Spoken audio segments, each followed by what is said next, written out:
Hello there my YouTube friends and fans, welcome back to Elden Ring.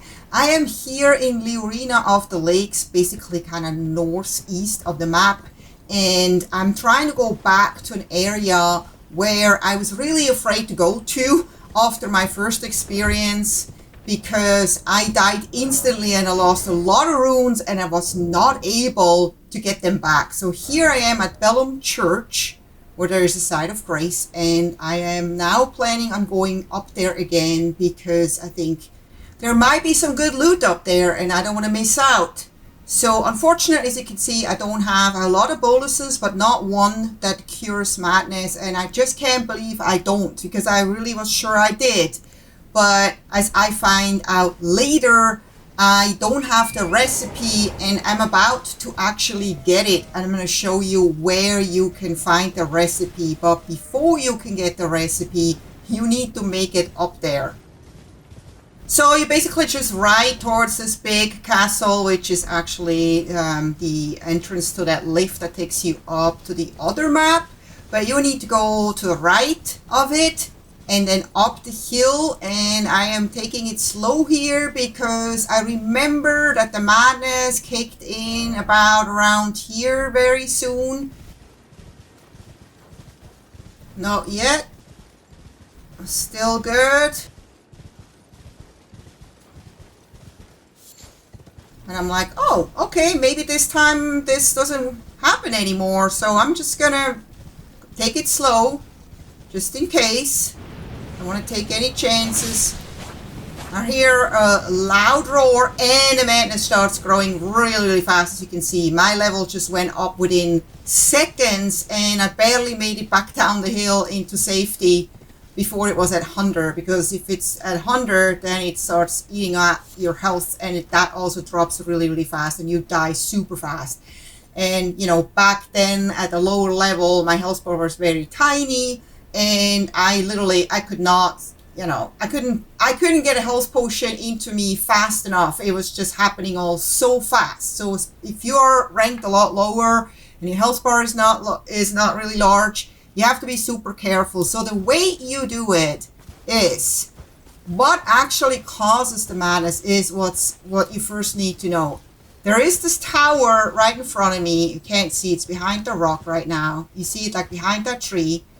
There's enemies up there, and when they see you, they can cause the madness by doing those like fiery explosions.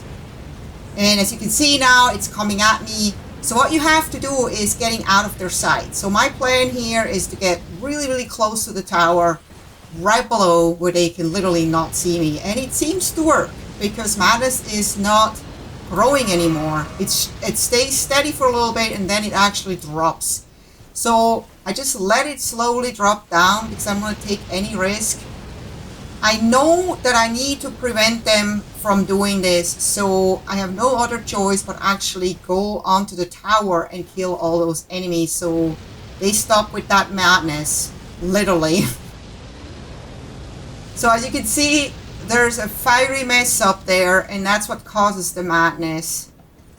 So still, I'm trying to stay out of their way. I don't know how easily I'm being seen here, how much cover I actually need.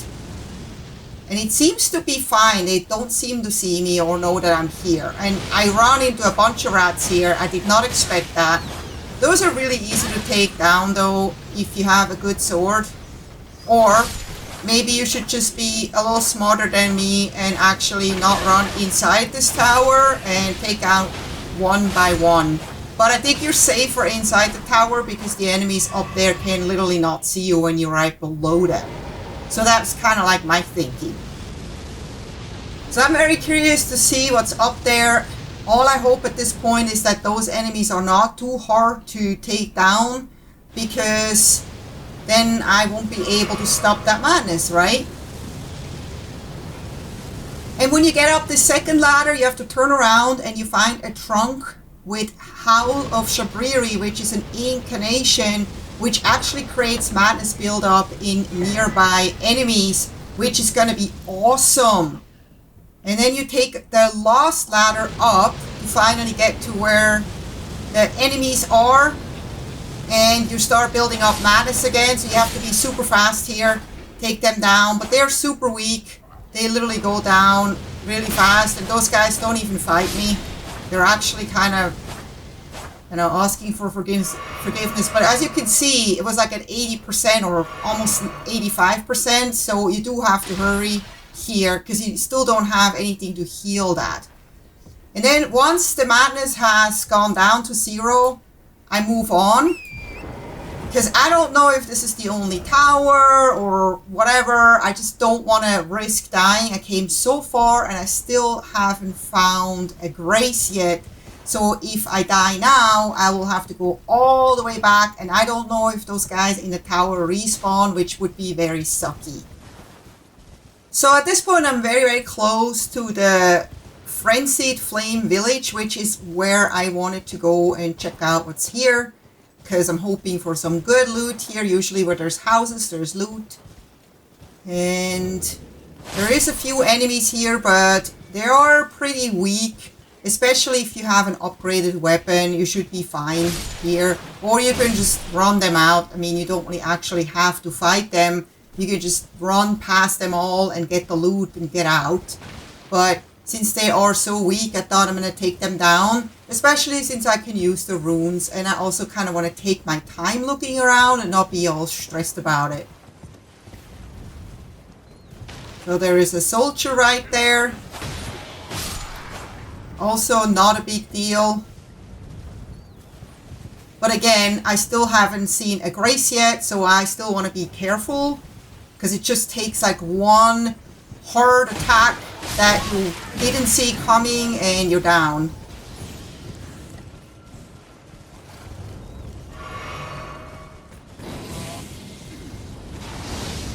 Like this guy probably could take you out pretty quick, especially if your health bar is low and you get right in the middle of it. So I get some armor here, which is awesome. Not sure if it's any good armor, but it's armor. There's one more guy. So there's a bunch of soldiers, and I think it's probably worth it taking them down, because if you don't, they're going to constantly try to attack you, and they may be able to kill you depending on your level and your health bar. And we find another armor piece, some headpiece called the Shabriri's Woe. Also not sure if that's any good or not. And some smoldering butterflies. And then here we go. This is what I was looking for, actually. But I didn't know it was here until like I was already on my way up the hill, trying to figure out how I can heal madness. But first of all, I'm going to go and get a ladder back here in the corner. Just making sure I'm not missing anything, because I still have to fight those enemies in this little hut here. Oh, they're going to attack me when I try to take that loot. It's a little bit tight in this shack. Alright, so I think we have everyone. And I got all the loot, just checking. Again, I'm very, very careful at this point still. Here it is, the Frenzied cookbook is the one that lets you actually create the clarifying bolus's recipe, which cures madness, which is awesome. So I pretty much, I think, have all the cures now. And so if I should get into any area again where there is madness buildup, I can now just easily cure myself. I don't have to run away and worry about not making it out in time. So if you then go up the hill a little bit more, right above the village, you get to this ghost. And you can talk to him, but I still haven't figured out yet what you actually get from talking to them, because they never really give you any information or any quests. But I'm talking to them anyway, just in case it is kind of related to something or it makes a difference. So, yeah, he's just talking a bunch of gibberish to me. Doesn't really help me in any way. So I'm like, alright, okay, well, we've done that. Going back up the hill to check out that church up there. Collecting some roa fruit. And I get kicked off my horse, and I already know what that means. I am getting invaded by an NPC. I'm playing this offline, so I know it's an NPC and not a player. Thank God. But those NPCs are no cakewalk. They're really, really hard to take down. And since I haven't found a side of grace, I'm like not taking any chances. I know that I can get away from them easily by literally just walking away far enough for them to just basically give up on me. So I'm like, oh, wait a minute, there's loot down there. I'm gonna get that. Screw that invader. I'm gonna just ignore him and just go and get that loot. I hope he's not coming after me all the way down here. I really hope so. Now I'm like, how the heck do I get back up there? Because I can't, or how do I get down from this thing without killing myself? I'm a little worried. I'm like, oh shoot. Well, that was a big surprise and a very easy cheese to get rid of this invader. He probably just fell to his death trying to follow me down here. So if you're looking for an easy cheese for that invader, here you go. I hope that works every time. But it sure was easy peasy for me, thank God. And here's how you get down from here. And then I can peacefully ride up the hill without having to worry about having to fight anyone, getting invaded, dying, whatnot, because I still haven't found a side of grace. Here we are at the church, and to my delight, I see a side of grace. Finally! I am so relieved. I'm like, now anything can happen. I'm good. Because I can just respawn right here. And I get a sacred tear, which is awesome. And then also some armor here, if you can call that armor, clothes from the Finger Maiden. Shoes and robe and whatnot. And that's basically up. There's nothing more here. But what I learned later, there's actually a side of grace right before you get to the village, but I didn't know that because I came a different way. If you actually go back here this way, towards that tower over there, there's a side of grace right here. And that should have been a lot easier. So if you're trying to do this or you haven't explored this area yet, go get this side of grace first. Because if you happen to die in the village or the invader happens to kill you, you can easily respawn right down here and go back up and get your runes. There's actually a giant, as you can see here. I tried to fight him, but he uses magic, which made it quite hard to take him down, because usually I don't have trouble taking down giants, but this guy is a whole different story, let me tell you.